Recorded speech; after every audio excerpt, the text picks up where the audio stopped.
حبيب الله صلاة الله سلام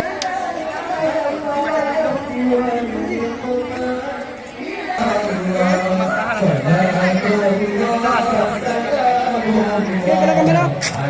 Satu, dua, tiga.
Alhamdulillah. Alhamdulillah Rabbil Alamin. Wal 'aqibatu lil muttaqin. Asyhadu an la ilaha illallah wahdahu la syarika lah.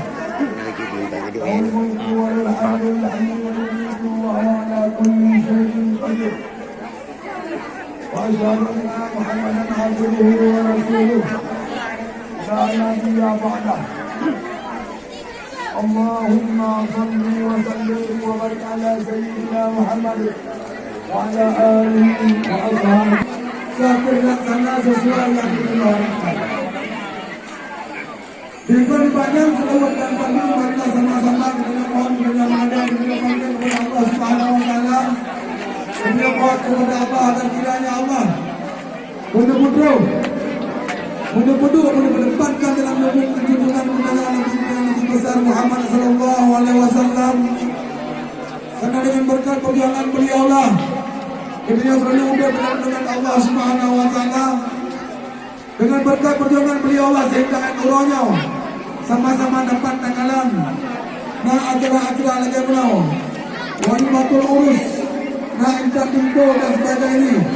Santai ini hanya Rasulullah mungkin hanya lagi kejadian ini.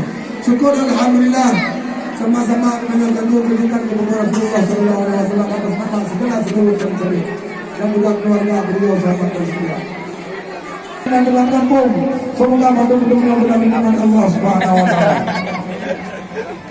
Alhamdulillah sama-sama kantong belakang dengan boleh tidak sedang limpur kemudian buat dulu. Yang kurangnya sama-sama dah dapat betul terus. Boleh bapak.